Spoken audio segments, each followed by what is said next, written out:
Se alguém me dissesse, há 40 anos, que um dia eu olharia para trás e lembraria dessa história com mais aprendizado do que dor, eu jamais acreditaria.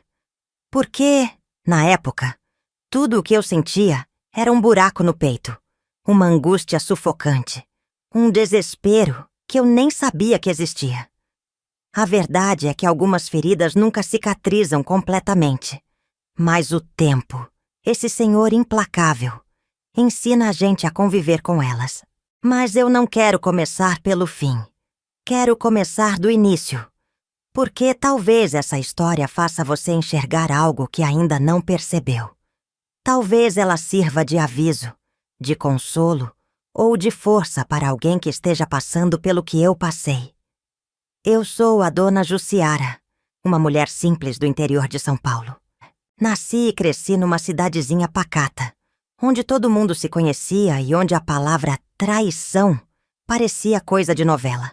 Coisa que só acontecia nos grandes centros, nas cidades onde a vida corria rápido e as pessoas não tinham tempo de se importar umas com as outras. Mas eu fui enganada. A pior traição da minha vida aconteceu dentro da minha própria casa. Antes de continuar, eu quero saber: de onde vocês estão assistindo esse meu relato de vida? Comente que eu quero muito saber. Também aproveita e se inscreva no canal, ative o sininho e curta o vídeo. Assim vai ajudar muito a vovó aqui. Eu cresci em uma família grande e cheia de vida.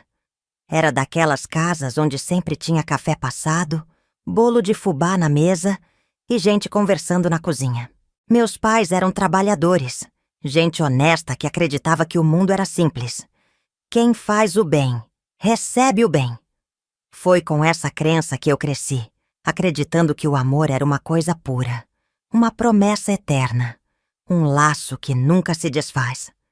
Me ensinaram que a família era o nosso maior tesouro e que o sangue que corria em nossas veias valia mais do que qualquer dinheiro ou riqueza.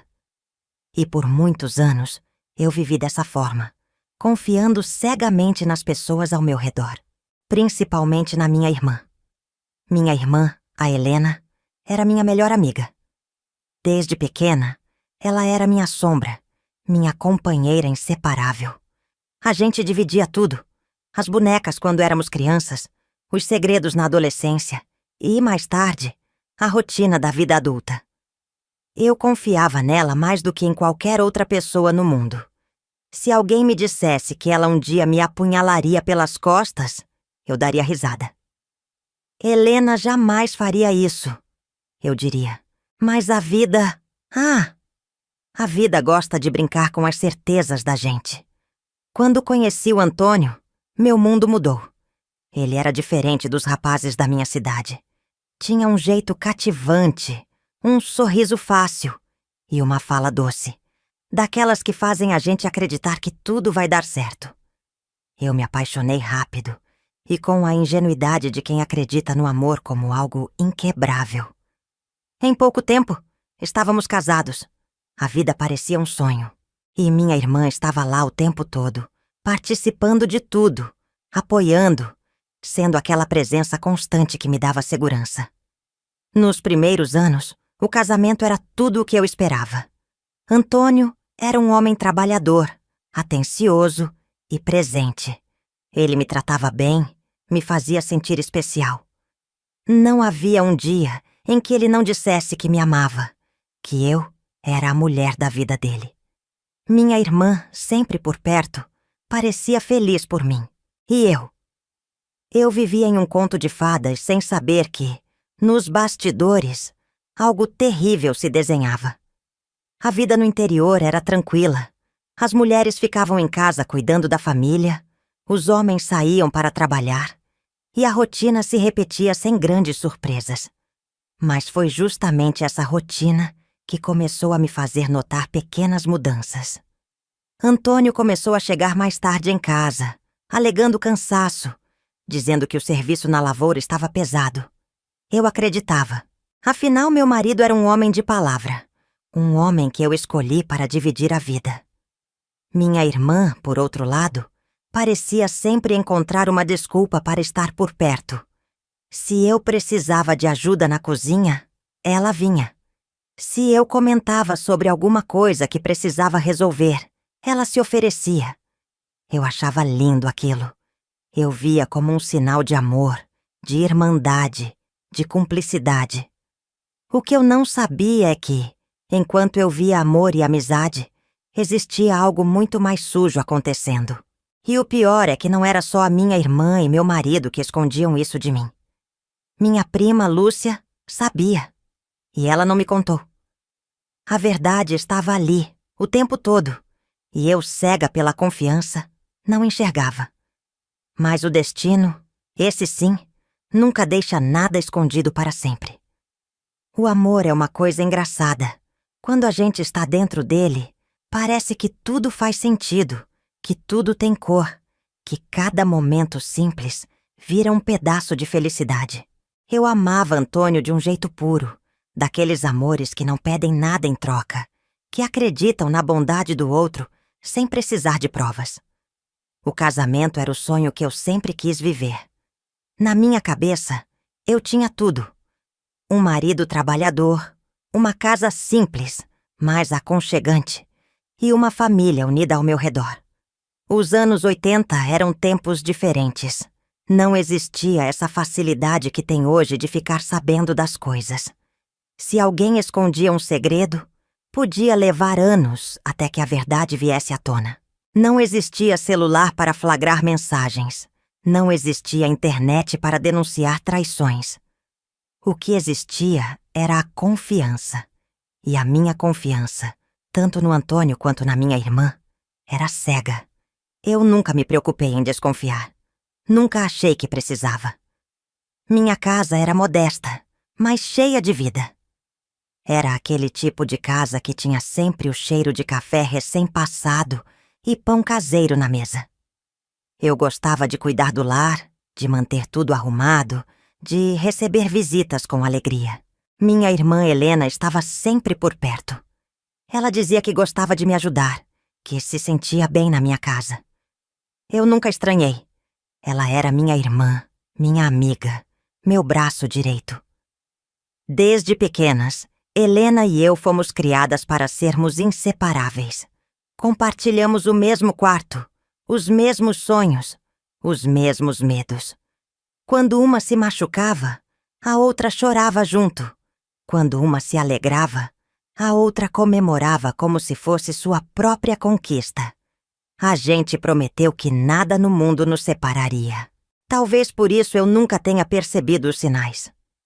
No começo do meu casamento, tudo era perfeito. Antônio era carinhoso, dedicado. Ele fazia questão de me levar nas festas da cidade, dançava comigo nos bailes, segurava minha mão na missa de domingo. Minha mãe dizia que eu tinha tido sorte, que poucos homens eram tão atenciosos como ele. E eu acreditava. Mas as coisas começaram a mudar. Primeiro foram os horários. Antônio começou a chegar mais tarde do trabalho. Ele dizia que o patrão estava exigindo mais, que precisava ficar até mais tarde para garantir o salário no fim do mês. Eu acreditava. Nos anos 80, os homens eram os provedores, e as mulheres confiavam no que eles diziam. Eu nunca questionei. Depois vieram os olhares. Pequenas coisas, sutis, mas que hoje, olhando para trás, eu vejo com clareza. Minha irmã parecia desconfortável quando eu falava do meu marido. Se eu mencionava alguma coisa sobre ele, às vezes ela abaixava o olhar, mexia nas mãos, mudava de assunto. Eu achava que era timidez, que ela não estava acostumada a ouvir essas coisas. Mas agora sei que era culpa. Minha prima Lúcia também começou a agir diferente. Ela era uma mulher esperta, sempre atenta a tudo, daquelas que sabiam das fofocas antes mesmo delas acontecerem. Mas, de repente, ela ficou mais distante de mim. Quando nos encontrávamos na feira ou na igreja, ela evitava me olhar nos olhos. Eu perguntava se estava tudo bem, e ela dizia que sim, mas algo na sua voz entregava que não era verdade. Eu ignorava esses sinais porque, na minha cabeça, minha vida era boa. Eu não tinha motivos para desconfiar. Naquele tempo, mulher não saía por aí bisbilhotando a vida do marido. A gente confiava. E pronto. Até que um dia, um detalhe pequeno quase me fez abrir os olhos. Eu estava lavando roupa no tanque, esfregando com força um dos lençóis, quando percebi um cheiro que não era meu. O perfume não era o meu. Naquele tempo, mulheres tinham seus perfumes favoritos, e a gente sabia reconhecer de longe. Mas aquele cheiro não era meu. Eu franzi a testa, passei a mão no tecido, tentei entender. Talvez ele tivesse abraçado alguma colega de trabalho. Talvez tivesse esbarrado em alguém na rua. Eu joguei a dúvida para fora da cabeça e continuei esfregando. Naquela noite, ao deitar ao lado dele, senti aquele cheiro de novo. Mas fiz o que sempre fiz. Ignorei. Eu queria tanto acreditar no amor, na fidelidade, na verdade, que preferi fechar os olhos para o que estava bem diante de mim. Minha irmã continuava frequentando minha casa como sempre. Sempre solícita, sempre presente, sempre pronta para ajudar. Se eu precisava de alguma coisa, ela se oferecia. Se eu tinha um problema, ela tentava resolver. E eu, boba, achava aquilo lindo. Que sorte eu tenho de ter uma irmã tão maravilhosa, eu pensava. Mas o destino gosta de testar a gente. E um dia, quando menos esperava, eu ia abrir os olhos da forma mais cruel possível. A gente nunca acha que vai ser traída. Pelo menos, não por quem a gente mais confia. Eu já tinha ouvido histórias de mulheres que passaram por isso, que encontraram cartas escondidas no bolso do marido, que escutaram sussurros na cozinha e se perguntaram se estavam imaginando coisas. Mas nunca achei que esse seria o meu destino. Nunca pensei que seria eu a mulher enganada, traída dentro da própria casa. E nunca, em meus piores pesadelos, imaginei que minha própria irmã estaria envolvida. Foi numa quarta-feira. Eu lembro como se fosse ontem. O dia amanheceu igual a todos os outros. O sol forte batendo na janela, o cheiro do café fresco na cozinha, o barulho dos vizinhos começando suas rotinas. Antônio tinha saído cedo, dizendo que o patrão pediu que ele fosse ajudar na entrega de um lote de mercadorias. Como sempre, eu não questionei. No interior, os homens trabalhavam muito e era normal fazer hora extra. Além disso, eu confiava nele. Eu confiava nele com todo o meu coração. Passei o dia ocupada, lavando roupas, varrendo o quintal, preparando o jantar. Minha irmã não apareceu naquele dia. O que foi estranho, porque ultimamente ela estava sempre por perto. Mas eu não liguei muito. Talvez estivesse ocupada com alguma coisa. Talvez fosse um dia comum como qualquer outro. A verdade, no entanto, era outra. A verdade estava prestes a me atingir como uma faca, atravessando o meu peito. No fim da tarde, decidi ir ao armazém comprar algumas coisas para o jantar. No caminho, encontrei minha prima, Lúcia. Eu já tinha notado que ela andava estranha nos últimos tempos. Mas naquele dia, ela parecia mais aflita do que nunca. Seu olhar evitava o meu. Suas mãos tremiam um pouco enquanto segurava a sacola de compras. "O que foi, Lúcia? Tá acontecendo alguma coisa?" Perguntei preocupada. Ela hesitou. Olhou para os lados como se tivesse medo de ser vista. Engoliu em seco. E então disse uma frase que fez meu coração gelar. "Jussiara, volta pra casa agora."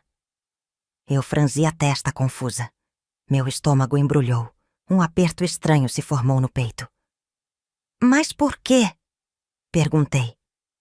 Lúcia hesitou de novo. Vi que ela queria me contar, que queria abrir minha visão para algo que eu ainda não enxergava. Mas, no último segundo, ela balançou a cabeça, virou as costas e foi embora sem dizer mais nada. Meu coração disparou. Alguma coisa estava errada. Voltei para casa com as pernas bambas, sentindo um nó na garganta. Assim que cheguei, notei que a porta da frente estava apenas encostada. Isso já era estranho, porque eu sempre a deixava trancada quando saía. Meu peito começou a apertar e uma sensação estranha percorreu meu corpo inteiro. Entrei devagar, os olhos varrendo cada canto da casa. O silêncio era pesado, quase sufocante. Mas então, no fundo do corredor, ouvi um barulho. Uma risada abafada. Passos. E de repente um sussurro familiar. Um sussurro que eu reconheceria em qualquer lugar. Era a voz da minha irmã. Meu coração quase parou. Meu corpo travou na mesma hora. Mas eu precisava ver. Eu precisava saber se minha mente estava pregando peças ou se o pior estava realmente acontecendo diante de mim. Caminhei até o quarto. Cada passo parecia um martelo batendo no chão. Meu coração martelava no peito. Meu sangue corria gelado. Com as mãos tremendo, empurrei a porta devagar. E foi então que meu mundo desabou. Meu marido estava lá. Minha irmã estava lá. Na minha cama. Na cama onde eu dormia todas as noites. Onde eu sonhava. Onde eu achava que estava segura. A cena me atingiu como um soco no estômago. Meu corpo paralisou. Minha visão ficou turva. E por alguns segundos, eu não consegui respirar. Era como se o ar tivesse sido arrancado dos meus pulmões. O tempo pareceu parar. Eu queria acreditar que era um pesadelo, que eu ia acordar a qualquer momento e tudo estaria bem. Mas não era um pesadelo. Era real. A traição estava ali, escancarada diante dos meus olhos. Eles me olharam, surpresos. Minha irmã se cobriu rapidamente, o rosto pálido, a expressão de culpa misturada com pavor. Antônio tentou dizer alguma coisa, mas nenhuma palavra seria suficiente para apagar o que eu tinha acabado de ver. Jussiara, Não é o que você tá pensando. Ele começou. Mas eu não queria ouvir. Não queria desculpas. Não queria explicações. Porque não havia explicação que pudesse justificar aquilo. O que eu via era a destruição da minha confiança, do meu amor, da minha família. Minha irmã, a pessoa em quem eu mais confiava no mundo, estava deitada na minha cama com o homem que eu amava. A dor foi insuportável. Eu senti minhas pernas falharem, uma tontura tomar conta do meu corpo. O chão parecia girar debaixo de mim, e por um momento achei que fosse desmaiar. Mas não desmaiei. Não, porque naquele instante, algo dentro de mim quebrou de uma forma que nunca mais seria consertada. Minha irmã começou a chorar. Jussiara, por favor, me escuta. Mas eu não queria escutar. Não queria saber há quanto tempo aquilo acontecia. Não queria saber se foi um erro, um momento de fraqueza, uma paixão proibida. Nada daquilo importava. O que importava era que meu coração tinha sido despedaçado, e as pessoas que fizeram isso eram justamente aquelas que eu mais amava. Saí correndo. Saí da minha própria casa, como se o teto estivesse desabando sobre mim. Andei sem rumo pelas ruas da cidade, sem saber para onde ir, sem saber o que fazer. As pessoas me olhavam, mas eu não conseguia enxergar nada além da dor. Minha prima Lúcia me encontrou no meio do caminho.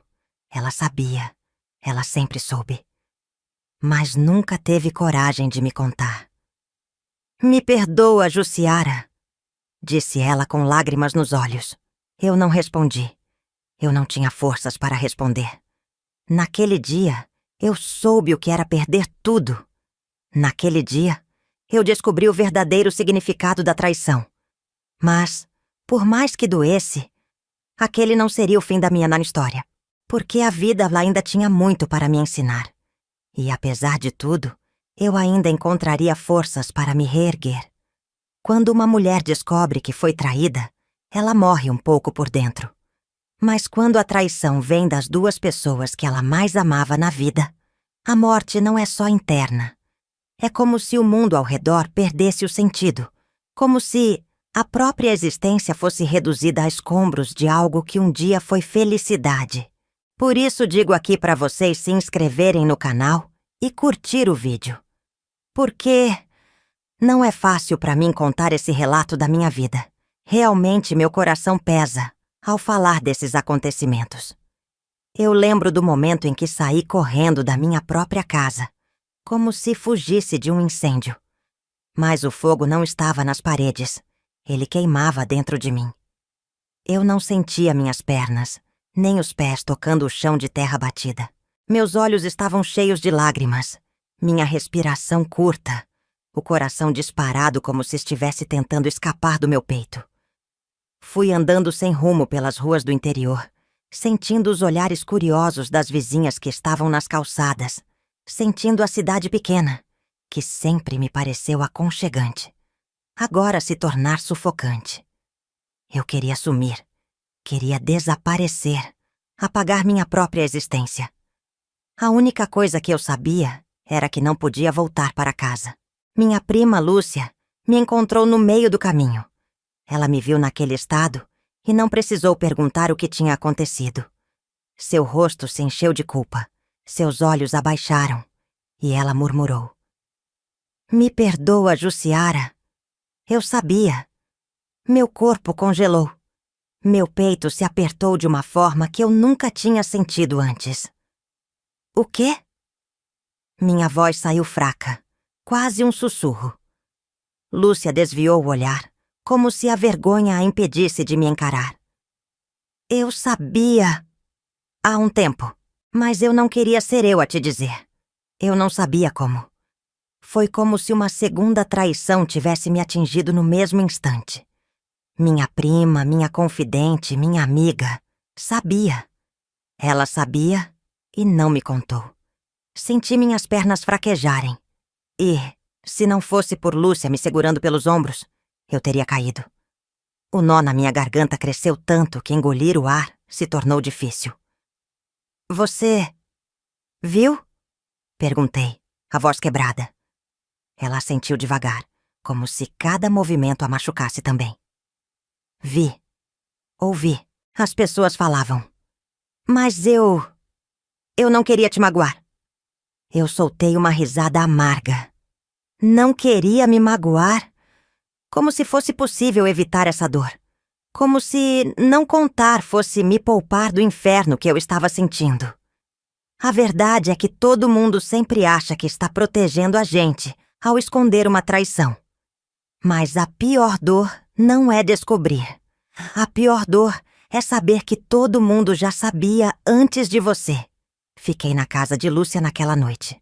Ou melhor, fiquei deitada na cama dela, olhando para o teto, incapaz de dormir. O cheiro da minha irmã ainda estava na minha casa. O cheiro do meu marido ainda estava na minha pele. A traição ainda queimava na minha alma.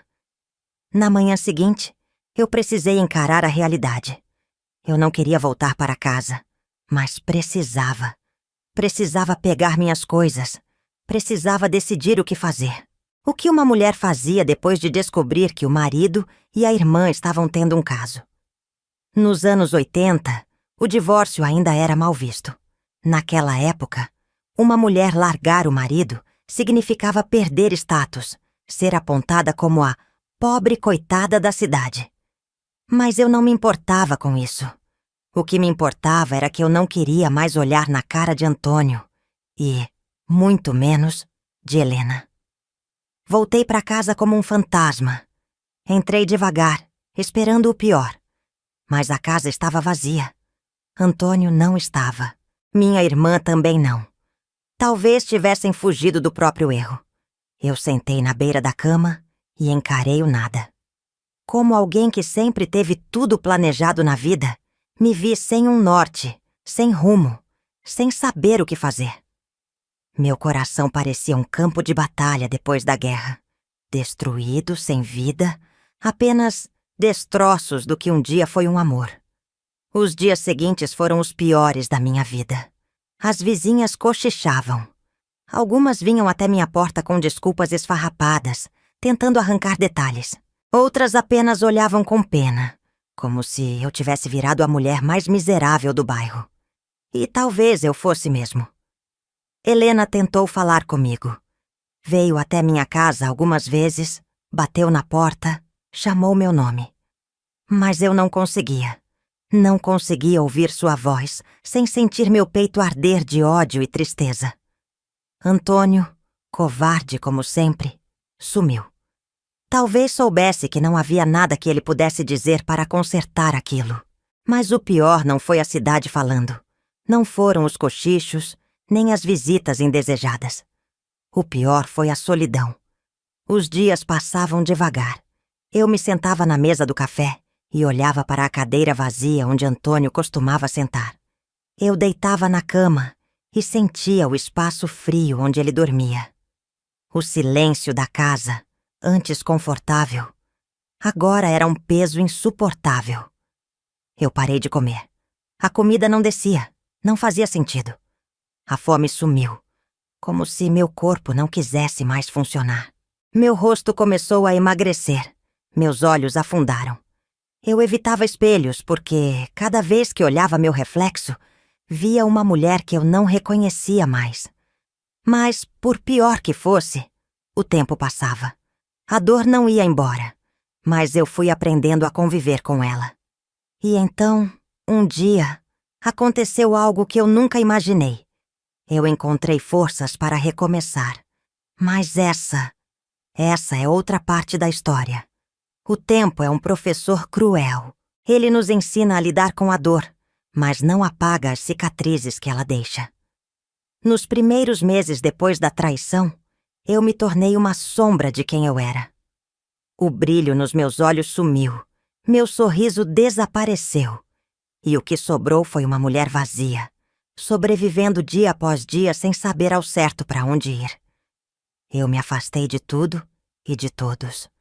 Não queria ver ninguém, não queria ouvir ninguém. As poucas vezes que saía de casa, sentia os olhares das vizinhas queimando minhas costas, os cochichos baixos que me seguiam pela rua. Em uma cidade pequena como a minha, um escândalo como esse não era esquecido facilmente. Mas havia uma pessoa que eu ainda não tinha enfrentado. Lúcia. Minha prima sabia. Ela sabia da traição antes de mim. Ela ouviu as conversas, viu os olhares trocados, percebeu o que estava acontecendo e não me disse nada. Nos primeiros dias, eu tentei ignorar isso. Minha dor era tão grande que eu mal conseguia pensar em outra coisa, além da cena que presenciei no meu quarto. Mas, conforme as semanas passaram, o pensamento foi crescendo dentro de mim como um veneno. Por que ela escondeu isso de mim? Ela dizia que queria me proteger, mas proteger de quê? Da verdade? Como se fosse melhor eu viver uma mentira do que saber o que realmente estava acontecendo. Eu não podia ignorar isso. Não podia seguir em frente sem obter uma resposta. Então, em uma manhã nublada de domingo, tomei coragem e fui até a casa dela. Lúcia morava perto da praça principal da cidade, em uma casa simples, mas bem cuidada. O portão de madeira estava entreaberto, e quando bati na porta, senti meu coração disparar. Eu sabia que aquele confronto seria difícil, mas precisava fazê-lo. Ela abriu a porta com um susto. Seus olhos se arregalaram ao me ver ali, e por um segundo, vi o medo em seu rosto. Jussiara, ela murmurou com a voz baixa. Eu respirei fundo, sentindo minha garganta apertada. Eu preciso falar com você. Ela hesitou, mas abriu a porta completamente e me deixou entrar. A casa tinha o cheiro do café fresco que ela devia ter acabado de passar. Me sentei na cadeira de madeira perto da mesa, sentindo meu corpo tenso, minhas mãos frias. Lúcia sentou na minha frente, as mãos entrelaçadas no colo, sem saber o que dizer. Mas eu sabia. Há quanto tempo você sabia? Minha voz saiu firme, mas carregada de dor. Ela abaixou a cabeça como se procurasse as palavras certas. Um tempo. Sua voz foi quase um sussurro. Eu ouvi alguns comentários, vi algumas coisas. Meu peito apertou. E por que não me contou? Lúcia levantou os olhos, e neles vi o peso da culpa. Porque eu não sabia como... Ela murmurou. Eu sabia que ia te machucar, que ia destruir você. Eu fiquei com medo de ser eu a trazer essa dor para você. Eu soltei uma risada amarga. Você não me machucou, Lúcia. Eles me machucaram. Você só me deixou viver na mentira por mais tempo. Ela engoliu em seco. Eu achei que talvez fosse só um erro. Algo que ia passar. Eu não queria ver você sofrer. As palavras dela me atingiram de um jeito que eu não esperava.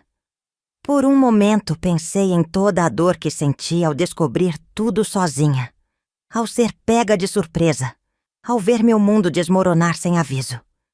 Mas, ao mesmo tempo, vi que Lúcia também carregava sua própria culpa. Eu me sinto horrível, Jussiara. Sua voz tremeu.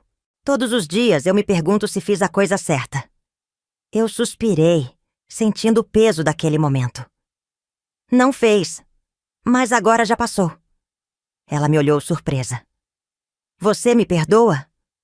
Demorei alguns segundos para responder. O perdão não era algo simples. Não era algo que eu podia dar de imediato. Mas naquele momento, percebi que carregar mais um rancor dentro de mim só ia me afundar ainda mais. Eu preciso de tempo, respondi sincera. Mais um dia? Talvez, Lúcia assentiu, e nos despedimos sem mais palavras. Eu saí da casa dela sentindo um alívio estranho. O nó no meu peito ainda estava lá, mas algo dentro de mim começava a mudar. Pela primeira vez desde a traição, percebi que eu tinha uma escolha. Eu podia passar o resto da minha vida remoendo aquela dor, me afundando em lembranças e ressentimento. Ou eu podia encontrar um jeito de seguir em frente. E foi nesse momento que decidi. Eu não ia deixar aquilo me destruir. Eu ia me reconstruir. Mesmo que levasse tempo, mesmo que doesse, eu ia encontrar um jeito de recomeçar. A pior parte da traição não é a descoberta. Não é o choque, nem o momento em que seu mundo desaba. A pior parte vem depois, quando você acorda todos os dias e se lembra do que aconteceu. Quando você se olha no espelho e vê o vazio nos próprios olhos. Quando percebe que tudo o que acreditava, tudo o que construiu, tudo o que sonhou, acabou. Nos meses que seguiram a traição, eu me tornei uma mulher que eu não reconhecia. Acordava sem vontade de sair da cama. O silêncio da casa era ensurdecedor. Durante anos eu fui esposa. Durante anos eu fui irmã. De repente eu não era mais nenhuma das duas. Antônio havia sumido. Helena não ousava aparecer na minha frente. E eu fiquei sozinha com minha dor. No começo eu me deixei afundar nela. Passei dias sem comer direito. Perdi peso. Minha mãe começou a se preocupar, dizendo que eu precisava reagir, que não podia me entregar desse jeito. Mas como reagir quando tudo que eu conhecia havia sido destruído? Como me levantar quando parecia que tinham arrancado todas as minhas forças? As vizinhas continuavam cochichando. Algumas se aproximavam com aquele olhar de pena, oferecendo ajuda que eu sabia que era apenas curiosidade disfarçada. Outras, com uma falsa compaixão, diziam frases que mais machucavam do que ajudavam. Você é forte, vai superar. Pelo menos agora você sabe quem ele realmente era. Deus fecha uma porta, mas abre uma janela. Eu não queria ouvir nada disso. Eu só queria voltar no tempo. Só queria acordar e descobrir que tudo não passava de um pesadelo. Mas o tempo não volta. E a vida não para esperar que a gente se cure. Então, depois de meses vivendo na escuridão da minha própria tristeza, aconteceu algo que mudou tudo. Era uma tarde quente de verão. O sol forte iluminava a cidade, mas dentro de mim ainda era inverno. Eu estava sentada na varanda, olhando para o nada quando minha mãe apareceu. Ela era uma mulher forte, dessas que a vida nunca conseguiu derrubar. Jussiara, chega! Ela disse sem rodeios. Eu pisquei, surpresa. Chega do quê? Chega de se afundar. Chega de se esconder. Você tem que seguir em frente. Minha garganta apertou. E como eu faço isso, mãe? Perguntei, a voz falhando.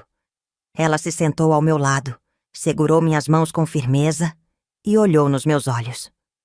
Você começa colocando um pé na frente do outro. Eu balancei a cabeça. Eu não sei por onde começar.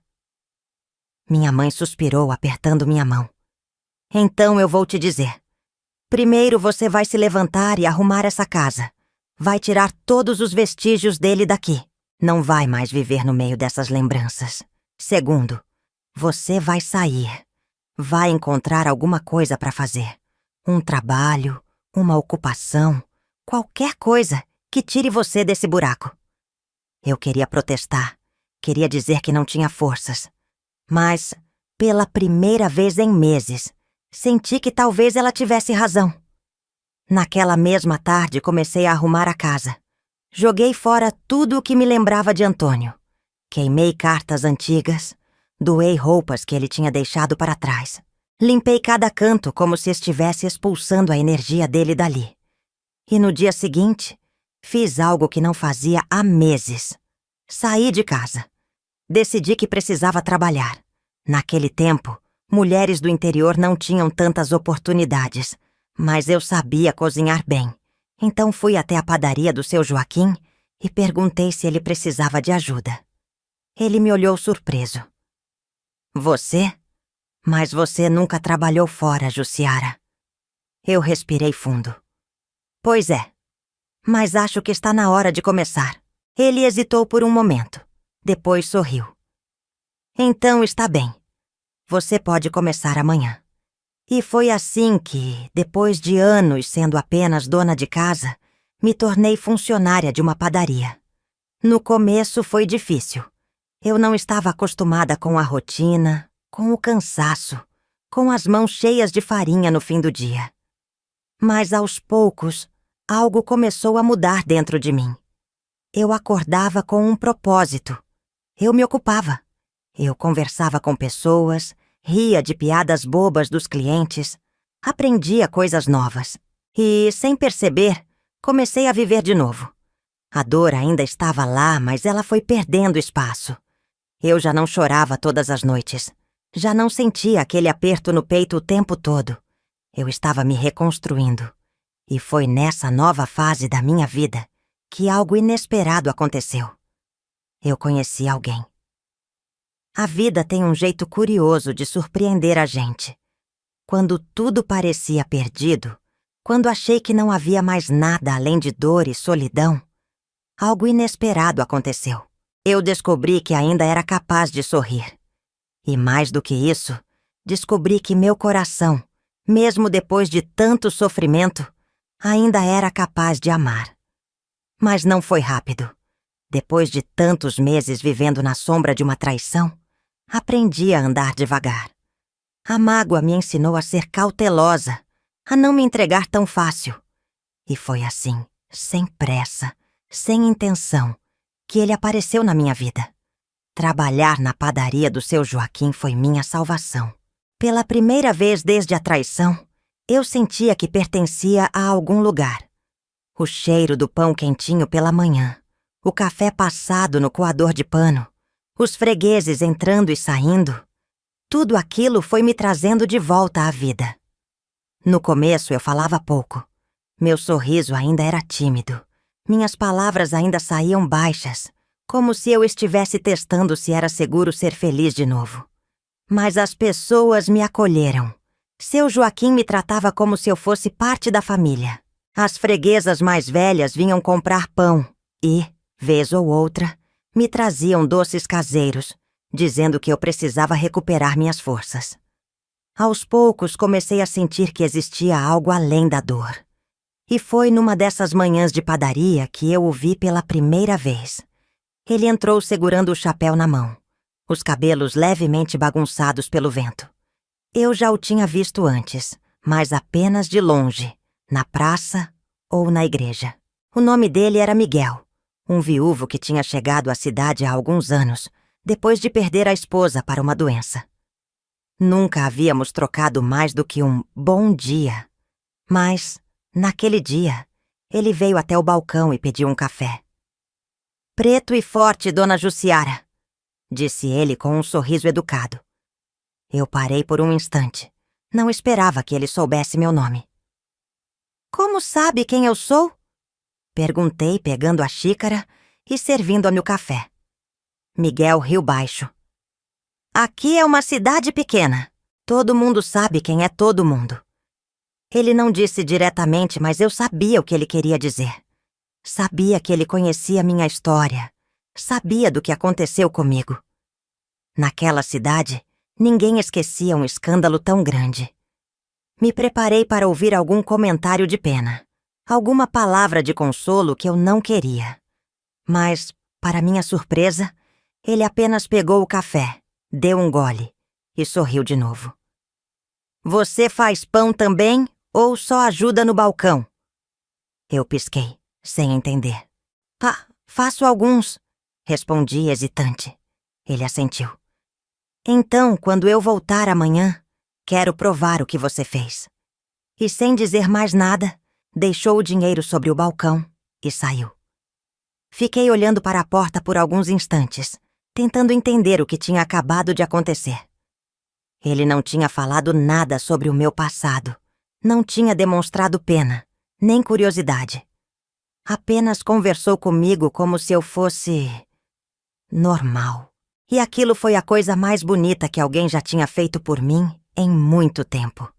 Nos dias que seguiram, Miguel voltou à padaria várias vezes. No começo, as conversas eram rápidas, simples. Ele vinha, pedia um café, perguntava sobre o pão do dia. Mas, pouco a pouco, as palavras se tornaram mais longas. "Você sempre morou aqui, Jussiara?" "Sempre.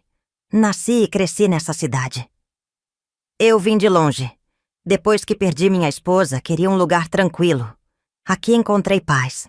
Eu ouvia suas histórias. E ele ouvia as minhas. Sem pressa, sem julgamentos.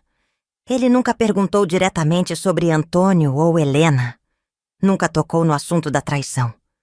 Mas quando eu, sem querer, deixava escapar alguma tristeza, ele sabia mudar de assunto. Sabia me distrair. Sabia me fazer rir. Sim, rir. Algo que eu achava que nunca mais faria. As semanas se transformaram em meses.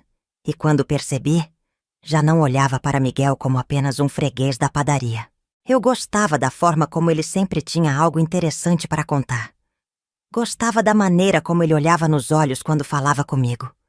Gostava do jeito tranquilo, sem pressa, sem pressão. Mas o medo ainda estava lá. Eu já tinha amado uma vez, já tinha confiado uma vez, e sabia como aquilo podia acabar. Então, no dia em que Miguel me convidou para um café fora da padaria, minha primeira reação foi dizer não. "Eu não estou pronta", murmurei, sem encará-lo. Ele sorriu com aquela paciência que já era sua marca registrada. "Tudo bem." Fiquei surpresa. "Tudo bem? Tudo bem", ele repetiu. "Eu espero." E foi aí que percebi que Miguel era diferente. Ele não queria me forçar a nada. Ele não queria consertar minha vida de um dia para o outro. Ele só queria estar ali. A primeira vez que aceitei sair com ele foi um pequeno passeio pela praça. Sentamos em um banco de madeira. Ouvimos os pássaros cantando. Falamos sobre a vida, sobre o tempo, sobre tudo e sobre nada.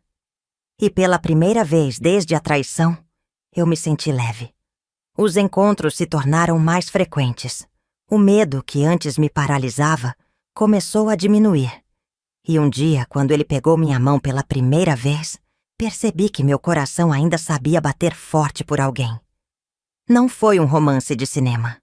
Não teve declarações grandiosas, nem promessas exageradas.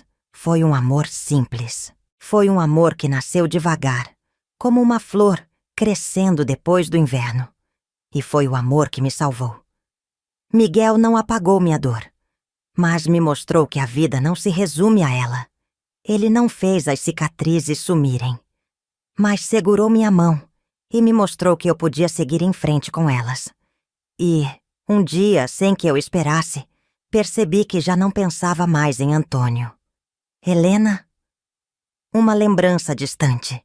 Eu havia me libertado. Eu havia me encontrado. E, no fim, entendi que a pior coisa que me aconteceu foi, na verdade, o maior livramento da minha vida. Se alguém me dissesse, lá atrás, quando meu mundo desmoronou, que um dia eu olharia para essa história sem lágrimas nos olhos, eu não acreditaria. Se alguém segurasse minha mão naquela noite em que saí correndo da minha própria casa, sentindo meu coração se despedaçar, e dissesse, isso vai passar, eu teria rido, amargo, incrédula. Mas o tempo passou.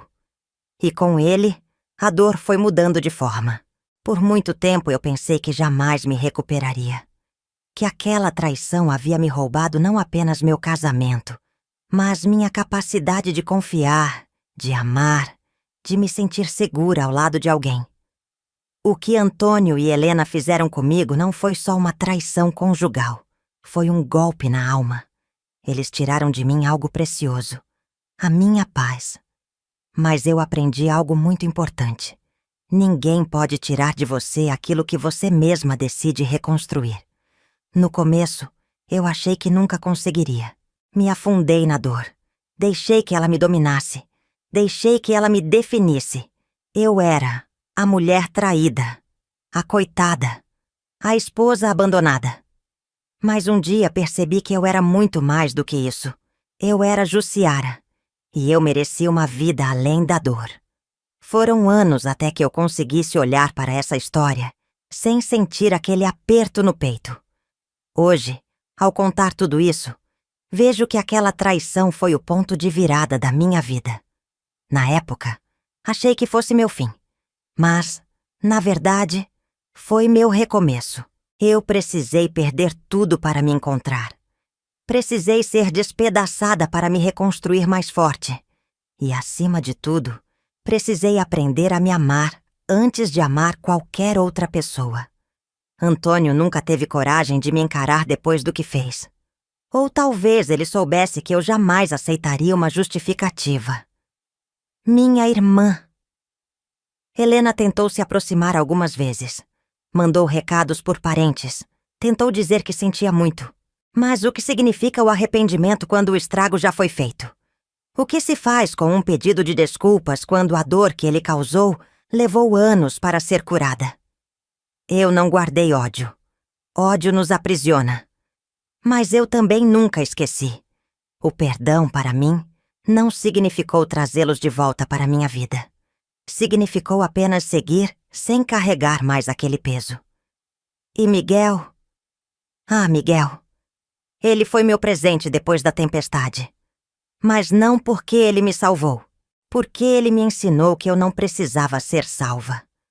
Quando cheguei até ele, eu já tinha aprendido a andar sozinha.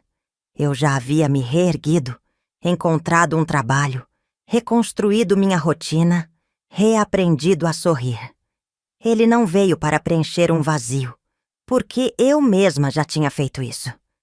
Ele veio para caminhar ao meu lado, sem pressa, sem pressão, sem a necessidade de consertar o que já estava curado. E foi assim que, depois de tudo, eu encontrei o amor verdadeiro. Não um amor desesperado, não um amor de dependência, mas um amor maduro, tranquilo, sólido. Um amor que não precisava de promessas exageradas, porque se sustentava na verdade e no respeito. Hoje, olho para trás e vejo aquela jovem mulher que chorou por noites a fio, que pensou que nunca mais seria feliz, que achou que sua história tinha acabado ali. E eu queria poder abraçá-la. Queria dizer a ela que aquilo que parecia uma tragédia era, na verdade, um livramento. Queria sussurrar para ela no meio daquela dor avassaladora. Você ainda vai ser feliz. Você ainda vai encontrar algo muito maior do que aquilo que perdeu. Você ainda vai entender que o amor próprio vale mais do que qualquer relacionamento. Se você ouviu essa história até aqui, talvez seja porque, de alguma forma, ela mexeu com você. Talvez você tenha passado por algo parecido. Talvez conheça alguém que já viveu uma traição e achou que o mundo tinha acabado ali.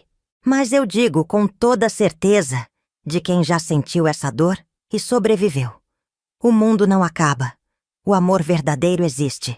E mesmo depois da pior das tempestades, sempre há um novo amanhecer. Se você gostou dessa história, deixe seu like e se inscreva no canal. E lembre-se, nenhuma dor dura para sempre. O que parece um fim pode ser, na verdade, o começo da melhor fase da sua vida. Eu sou Jussiara, e essa foi a minha história. Se você gostou, se inscreva no canal e curta o meu vídeo. Fico feliz quando vocês fazem isso. Amo vocês.